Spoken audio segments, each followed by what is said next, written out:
Hello student, आज हम start करने जा रहे हैं चैप्टर इलेक्ट्रिसिटी।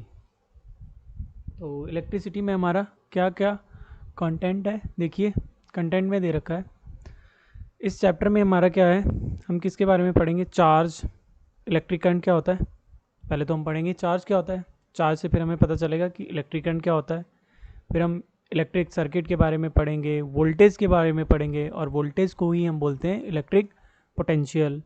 फिर ओम्स लॉ के बारे में पढ़ेंगे। जो ओम्स लॉ है सिंपली वो क्या बताता है, हमारा इलेक्ट्रिक पोटेंशियल और वोल्टेज जो भी है, हमारा वोल्टेज और इलेक्ट्रिक करंट के बीच का रिलेशन को बताता है। यहीं एक नया टर्म आ जाता है, V is directly proportional I is equal to R आ जाता है। तो आर हमारा ये रेजिस्टेंस आ जाता है। फिर इस रेजिस्टेंस को हम सीरीज़ में ऐड करेंगे, पैरेलल में ऐड करेंगे। फिर हम इसी में और पढ़ेंगे कि हमारे रजिस्टर्स जो है उसको अफेक्ट कौन कौन करता है। उसमें लेंथ होती है, एरिया होता है, टेम्परेचर होता है, नेचर होता है। और वही नेचर है, नेचर ऑफ द मटेरियल हमारी क्या होती है, रेसिस्टिविटी। अब ये रेसिस्टिविटी और इन सब की हेल्प से फिर हमें एक और पढ़ना होता है, हीटिंग इफेक्ट। इस हीटिंग इफेक्ट के कुछ एप्लीकेशंस हैं जिसका हम डेली लाइफ में यूज़ करते हैं। और आगे हम पढ़ेंगे इलेक्ट्रिक पावर। सो स्टार्ट करते हैं आज का हमारा पहला टॉपिक। तो इससे पहले हम समझते हैं कि हमारा क्या है, चार्ज जो होते हैं। चार्ज है क्या एक्चुअल में? चार्ज से पहले हमें थोड़ा सा समझना होगा कि हमारे पास क्या होता है, एटम। हम सभी लोग मिलकर क्या है, एटम से मिलकर बने हैं। तो एटम जो है, एटम के बिल्कुल मिड में हमारा क्या होता है, न्यूक्लियस। आपने पढ़ रखा होगा, न्यूक्लियस को पॉजिटिव से रिप्रेजेंट किया जाता है। और बाहर क्या होते हैं, ये इलेक्ट्रॉन मोशन करते हैं। इलेक्ट्रॉन बाहर मोशन करते हैं। न्यूक्लियस जो होता है बेटा, इसमें सिंपली क्या होता है, प्रोटॉन।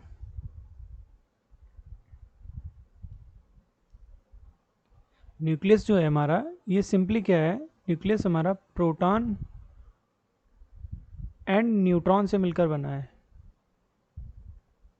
और बाहर इसके कौन घूमते हैं, इलेक्ट्रॉन। तो बेटा हमारा जो प्रोटॉन होता है और इलेक्ट्रॉन होता है, इन पर चार्ज होता है। न्यूट्रॉन जो है न्यूट्रल होता है, इस पर जीरो होता है चार्ज। प्रोटॉन पे हमारा चार्ज होता है +1.6 इंटू 10⁻⁻19 कूलम। कूलम हमारी चार्ज की क्या है, यूनिट है। ऐसे ही इलेक्ट्रॉन पर हमारा क्या होता है, माइनस चार्ज होता है 1.6 इंटू 10⁻⁻19 कूलम। ठीक है। चार्ज एक्चुअल में होता क्या है, चार्ज हमारी एक फंडामेंटल प्रॉपर्टी है। जैसे हमारा किसी भी चीज़ का मास होता है, वैसे ही चार्ज भी होता है। तो चार्ज क्या है, चार्ज कूलम है। कूलम में हम इसे मेज़र करते हैं। और प्रोटॉन है जो हमारा, प्रोटॉन पर क्या होता है, पॉजिटिव चार्ज होता है, इलेक्ट्रॉन पर नेगेटिव होता है। बट मैग्नीट्यूड दोनों में सेम होता है। ठीक है। अब हम चार्ज के बारे में कुछ और समझेंगे कि चार्ज की प्रॉपर्टीज़ क्या होती हैं। चार्ज है क्या एक्चुअल में? The charge is an intrinsic property of a matter by virtue of which it can exert electromagnetic force। मतलब चार्ज के पास एक अपनी प्रॉपर्टी होती है जिसकी वजह से इनमें एक इलेक्ट्रोमैग्नेटिक फोर्स लगता है। अब चार्ज हमारे होते बेसिकली क्या है, टू टाइप्स के होते हैं, अभी हम बता चुके हैं, पॉजिटिव होते हैं एंड नेगेटिव होते हैं। तो पॉजिटिव और नेगेटिव चार्ज की प्रॉपर्टी ये है कि जब पॉजिटिव और नेगेटिव होगा तो ये आपस में एक दूसरे को क्या करेंगे, अट्रैक्ट। वो उसे खींचेगा, वो उसे खींचेगा। अब जब दोनों पॉजिटिव होंगे तो आपस में क्या करेंगे, रिपल करेंगे। और नेगेटिव नेगेटिव भी रिपल करेंगे। तो सिंपली हम क्या कह सकते हैं कि हमारे जो लाइक चार्ज होते हैं वो क्या करते हैं, अट्रैक्ट करते हैं। सॉरी, जो हमारे लाइक चार्ज होते हैं वो क्या करते हैं, रिपल करते हैं। और अनलाइक चार्ज जो होते हैं वो क्या करते हैं, अट्रैक्ट करते हैं। तो charge is an the charge acquired by a glass rod when rub with silk is called positive charge. अगर हमारे पास सिंपली एक रॉड है, मान लीजिए ये हमारे पास क्या है, रॉड है। ओके। इस रॉड को मैं क्या करता हूँ, सिल्क के कपड़े के साथ में रब करता हूँ। तो मेरी जो रॉड है, रॉड के ऊपर क्या आ जाएगा, प्लस चार्ज आ जाएगा। ठीक है। और जस्ट यहीं पर मैं क्या लूँ, एक रॉड लूँ जो क्या है, हमारी एबोनाइट की बनी हुई है। एबोनाइट को जब हम सिल्क के कपड़े वूल के साथ में रब करेंगे, एबोनाइट को जब हम वूल के साथ में रब करेंगे तो एबोनाइट रॉड पर क्या आ जाता है, नेगेटिव चार्ज आ जाता है। इस पर पॉजिटिव आ जाएगा और इस पर नेगेटिव आ जाएगा। ओके। तो सिंपली हमें समझ में आ गया होगा कि चार्ज हमारा क्या है, जैसे किसी भी बॉडी का मास होता है वैसे ही चार्ज होता है। आपने 9th क्लास में पढ़ा होगा कि दो बॉडीज़ हैं तो उनके बीच में क्या लगता है, हमेशा फोर्स ऑफ अट्रैक्शन लगता है। बट चार्ज में ऐसा नहीं होता है। चार्ज अगर सेम होंगे तो क्या होगा, रिपल्सन होगा। और अगर अपोजिट होंगे, अनलाइक चार्ज होंगे, तो उनमें क्या होगा, अट्रैक्शन होगा। ओके। अब हमें समझना होगा कि चार्ज जो है, चार्ज की वजह से, सिंपली हमें पता है कि चार्ज की वजह से हमारा क्या है, करंट फ्लो होता है।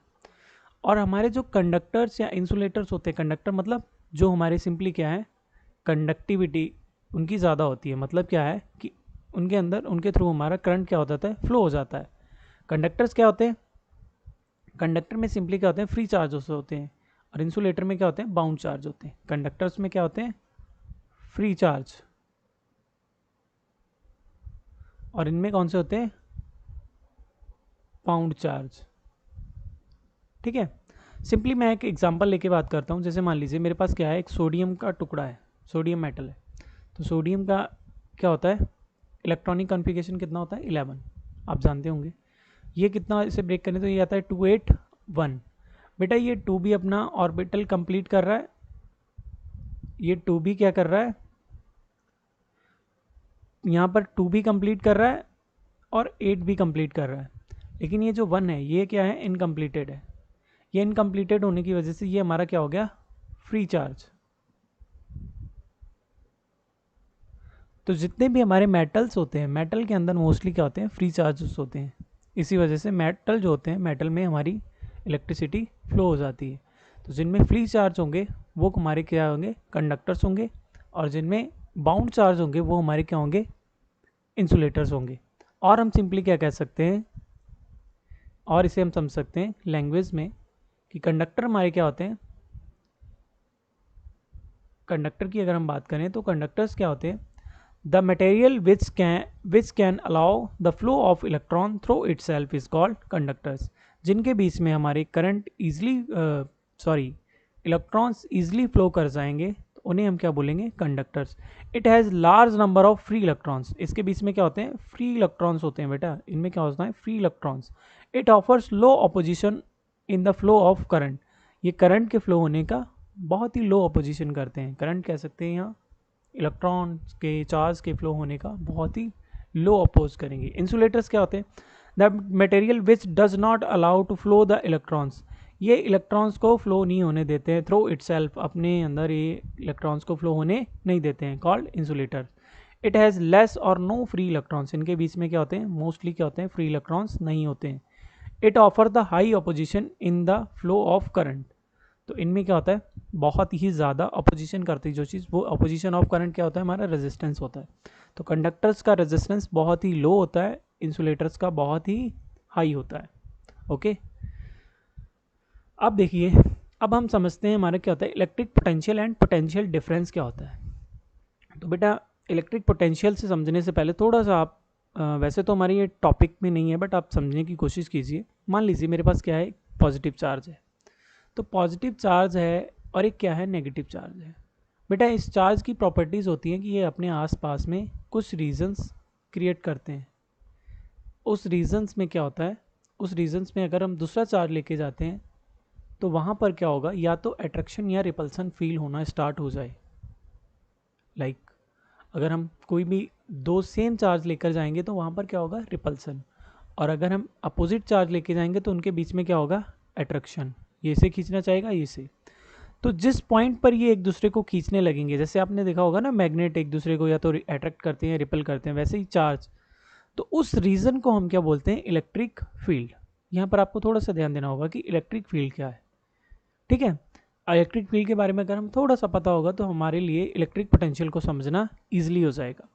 इलेक्ट्रिक पोटेंशियल क्या होता है, इलेक्ट्रिक फील्ड आपको समझ में आ गया होगा कि कोई भी दो चार्ज होते हैं, जब उन्हें एक दूसरे के पास में लाया जाता है, या तो अट्रैक्शन या रिपल्सन होता है, उस रीजन को हम क्या बोल देते हैं, इलेक्ट्रिक फील्ड। मतलब जितनी वो फील्ड कवर कर रहा है उस फील्ड को हम बोल देंगे इलेक्ट्रिक फील्ड। अब पोटेंशियल की बात करते हैं। Electric potential at any point in the electric field, electric field के अंदर। Okay, in electric field is defined as the amount of work done to bring the unit positive charge from infinity मतलब outside of the electric field। जैसे मान लीजिए ये मेरा charge है कोई प्लस चार्ज, और इसकी इलेक्ट्रिक फील्ड यहाँ तक है, और यहाँ से मैं कोई और एक पॉजिटिव चार्ज छोटा सा है उसे इस फील्ड में लाने की कोशिश कर रहा हूँ। ओके, तो मुझे यहाँ से यहाँ लाने में जो वर्क डन करना पड़ेगा वो मेरा वर्क डन कितना हुआ, W। और ये जो यूनिट पॉजिटिव चार्ज था, ये मान लो मेरा छोटा सा चार्ज है Q0, इस Q0 का रेशियो हमारा क्या होगा, electric potential. Okay, the electric potential of at any point in the electric field is defined as the amount of work done to bring the unit positive charge from infinity to that point, किसी एक point पर। तो v is equal to हमारा क्या आ जाएगा, w upon Q, w upon Q आ जाएगा। तो इसकी ऐसा यूनिट क्या होगी, ऐसा यूनिट वर्क डन जो है, वर्क डन हमारी क्या एनर्जी है, तो इसकी क्या होती है, जूल अपॉन कूलम। तो जूल पर कूलम, या इसे हम वोल्ट में भी कह देते हैं, volt. It is a scalar quantity, ये स्केलर क्वांटिटी है, दैट मीन्स ये डायरेक्शन पे डिपेंड नहीं करता है। It is a scalar quantity. The positive charge flow from higher to lower potential, जो भी हमारा पॉजिटिव चार्ज है वो लोअर हायर पोटेंशियल से लोअर पोटेंशियल की तरफ जाएगा। ओके, द नेगेटिव चार्ज, ये नेगेटिव है बेटा, ये नेगेटिव है। The negative charge flow from lower to higher potential, negative charge जो है वो नेगेटिव से और लोअर से हायर पोटेंशियल की तरफ जाएगा। अब हम बात करते हैं पोटेंशियल डिफरेंस की। पोटेंशियल डिफरेंस क्या होता है, पहले हमें समझ में आ गया कि इलेक्ट्रिक पोटेंशियल क्या है, कि इनफाइनाइट से इलेक्ट्रिक फील्ड में किसी चार्ज को लाने में, किसी यूनिट पॉजिटिव चार्ज को लाने में जो वर्क डन करना पड़ता है, उस वर्क डन को, या हम ये सिंपली क्या कह सकते हैं, उस चार्ज और वर्क डन का रेशियो हमारा क्या होगा, इलेक्ट्रिक पोटेंशियल। अब पोटेंशियल डिफरेंस की बात करते हैं। डिफरेंस मतलब जहाँ पर दो चीज़ों का कंपेरिजन हो। The difference of the electric potential between any two points in the electric field is called electric potential difference. Electric field के अंदर कोई दो ऐसे पॉइंट्स, कोई दो पॉइंट्स जहाँ पर क्या हो, हमारा दोनों के बीच का मेजरमेंट करेंगे हम, कितना डिफरेंस आ रहा है इन दोनों पॉइंट्स के बीच में। It is known as the voltage which is equal to the work done per unit charge between two points against the static electric field. Static मतलब किसी रुके हुए चार्ज, स्टैटिक मतलब रेस्ट में कोई चार्ज है उसकी वजह से जो इलेक्ट्रिक फील्ड है। तो मान लीजिए मेरे पास ये पॉइंट ए है और ये पॉइंट बी है, तो इन दोनों के बीच का जो पोटेंशियल डिफरेंस होगा B A B, V A minus B, वो किसके हो जाएगा, work done of work done A to B, Q हमारा क्या है, अपॉन में आ जाएगा क्यू, ये अपॉन में है बेटा। Electric potential difference is measured by a volt meter, ये एक वोल्ट मीटर से मेज़र किया जाता है। इलेक्ट्रिक पोटेंशियल को हम किस में मेज़र करते हैं, वोल्ट मीटर में। ओके, अब हम बात करते हैं हमारे इलेक्ट्रिक करंट की। तो इलेक्ट्रिक करंट के बारे में समझते हैं। इलेक्ट्रिक करंट क्या होता है, पहले हमने समझा चार्ज क्या होता है, फिर हमने समझा कि इलेक्ट्रिक फील्ड क्या होती है, फील्ड के बाद में हमने समझे कि कोशिश की पोटेंशियल क्या होता है, पोटेंशियल डिफरेंस। अब हम बात करते हैं इलेक्ट्रिक करंट की। तो इलेक्ट्रिक करंट बेटा सिंपली क्या है, मेरे पास मान लीजिए एक कंडक्टर है, मेरे पास एक वायर है, ये वायर मान लीजिए, इस वायर की कुछ लेंथ है और इसका कुछ क्रॉस सेक्शनल एरिया है, ये मान लीजिए कुछ इसका एरिया है। तो यहाँ से एक सेकेंड में कितने नंबर ऑफ इलेक्ट्रॉन्स फ्लो हो रहे हैं इस एरिया से, सिंपली उस चार्ज को, नंबर को काउंट करना ही हमारा क्या हो जाता है, क्या कहलाता है, electric current. The amount of charge flowing through one cross section of the conductor is called electric current. तो सिंपली हम मान लेते हैं कि अगर हमारा क्यू चार्ज टी टाइम में किसी जगह से निकल रहा है, टी सेकेंड में, तो करंट हमारा कितना होगा, I is equal to Q upon T. तो यहाँ से हमारी यूनिट क्या आ जाएगी, क्यू की कूलम और टाइम की सेकेंड, और इसी को हम बोल देते हैं एम्पियर। ओके, तो करंट की ऐसा यूनिट हमारी क्या होती है, एम्पियर। अदर यूनिट्स आर कौन सी होती हैं, kilo ampere, mega ampere, micro ampere, milli ampere, बहुत सारी और भी यूनिट्स होती हैं, बट ऐसा यूनिट हमारी क्या है, कूलम पर सेकेंड और ampere. Okay, electric current simply क्या है, the number of charge flow per unit time, एक टाइम में कितने नंबर ऑफ चार्ज फ्लो हो रहे हैं उसी का काउंट करना ही हमारा क्या होगा, इलेक्ट्रिक करंट। अब हम बात करते हैं इलेक्ट्रिक सर्किट की। इलेक्ट्रिक सर्किट हमारा क्या होता है, इलेक्ट्रिक सर्किट मतलब एक ऐसी डिवाइस है, ऐसा सर्किट कह सकते हैं हम, कि जिसके अंदर हमारा क्या है, सभी चीज़ें, सभी कुछ हो और एक क्लोज पाथ में हो। Electric circuit is a continuous closed path of electric current, मतलब एक ऐसा क्लोज पाथ हो कि जिसके अंदर हमारा करंट फ्लो हो सके, तो उसे हम क्या बोल देंगे, इलेक्ट्रिक सर्किट। अब ये देखिए ध्यान से, ये हमारा क्या है, सेल, ये सेल लगा हुआ है, सेल से हमारा करंट पॉजिटिव निकल रहा है, पॉजिटिव से नेगेटिव की तरफ, तो इधर जाएगा, जाते जाते ये किस में जा रहा है, अमीटर में। फिर अमीटर के आगे हमारा रेजिस्टेंस लगा है और उसके पैरेलल में एक लगा है वोल्ट मीटर, फिर ये करंट घूम के यहीं पर आ जाता है। ओके, तो ये हमारा क्या होगा, इस पूरे को क्लोज पाथ को हम क्या बोलेंगे, सर्किट। अब यहाँ पर एक चीज़ और आती है, देखिए इलेक्ट्रिक करंट को हम मेज़र करते हैं एम्पियर से, और वोल्टेज को, पोटेंशियल को मेज़र करते हैं वोल्ट मीटर से। जो हमारा अमीटर है इसे हमेशा हम क्या किस में लगाते हैं, सीरीज़ में। अमीटर किस में लगाते हैं, एमीटर को हम किस में लगाते हैं, सीरीज में, और वोल्ट मीटर को हम हमेशा किस में लगाते हैं, पैरेलल में। अब देखिए सीरीज और पैरेलल क्या है, ये है सीरीज में और ये रेजिस्टेंस के क्या लगा है, पैरेलल में। सीरीज में इस वजह से लगाते हैं कि जो हमारा अमीटर होता है, अमीटर का जो रेजिस्टेंस होता है आइडियली वो कितना होता है, ज़ीरो। ओके, तो अमीटर का आइडियल रेजिस्टेंस कितना होता है, ज़ीरो। तो ज़ीरो की वजह से इसे हम किस में लगाते हैं, सीरीज़ में। आगे हम सीरीज़ पढ़ेंगे तो सीरीज़ हमारा क्या होता है, R is equal to R1 plus R2। ऐसे आर जो रेजिस्टेंस होता है सीरीज़ में ऐसे होता है, और पैरेलल में क्या होता है, अपॉन में चलता है। तो अपॉन में हमेशा वैल्यू कम हो जाती है, सीरीज़ में ऐसे क्या बढ़ेगी। तो जीरो को कितना भी सीरीज़ में लगाओ वो जीरो ही रहेगा, ठीक है। तो हम अमीटर को किस में लगाते हैं, सीरीज़ में, और वोल्ट मीटर को हमेशा पैरेलल में, क्योंकि उसका रेजिस्टेंस कितना होता है, इनफाइनाइट, और उसे हम कम करने की कोशिश करते हैं। ओके, अब हमारा आता है ओम्स लॉ। ओम्स ने बेटा एक लॉ दिया जो कि हमारा रिलेशन बताता है वोल्टेज एंड करंट के बीच में, करंट और वोल्टेज के बीच में सिंपली रिलेशन बताता है। ओम्स ने ये कहा, it state that the current flowing through the metallic conductor at constant temperature, temperature कैसा रहना चाहिए, कांस्टेंट, टेम्परेचर हमारा चेंज नहीं होना चाहिए, टेम्परेचर कैसा होना चाहिए, constant, is directly proportional to the potential difference applied across its end. मान लीजिए मेरे पास क्या है, ये कंडक्टर है कोई, ओके, तो मैंने इसके अक्रॉस क्या करा, ये बैटरी लगा दी, पोटेंशियल अप्लाई किया, तो ये प्लस चार्ज ये माइनस, तो करंट किधर से जाएगा, प्लस से नेगेटिव की तरफ। तो यहाँ पर इनके अकॉर्डिंग क्या है, जो हमारा करंट है आई वो डायरेक्टली प्रोपोर्शनल है वी के, दैट मीन्स हम लिख सकते हैं वी प्रोपोर्शनल आई। जैसे ही हम प्रोपोर्शनलिटी हटाते हैं तो यहाँ पर एक आ जाता है कांस्टेंट आर, इस आर को हम बोलते हैं resistance. Ohm's law is denoted by V is equal to I R, और आर को हम क्या बोलते हैं, आर फॉर रेजिस्टेंस। अब हम समझते हैं रेजिस्टेंस क्या होता है। इस रेजिस्टेंस की ऐसा यूनिट हमारी होती है ओम, जिसे हम इस सिंबल से डोनेट करते हैं। ओके, तो रेजिस्टेंस क्या है, पहले तो समझिए कि ओम्स लॉ क्या था। ओम्स लॉ ने ये बताया कि कांस्टेंट टेम्परेचर पर जब हम किसी भी कंडक्टर के अक्रॉस पोटेंशियल अप्लाई करते हैं तो उसके अंदर कोई करंट फ्लो होता होगा क्लोज पाथ के अंदर, उस करंट, जो हमारा करंट है वो अप्लाइड वोल्टेज के डायरेक्टली प्रोपोर्शनल होता है। जो हमारा करंट होता है वो अप्लाइड वोल्टेज के डायरेक्टली प्रोपोर्शनल होता है।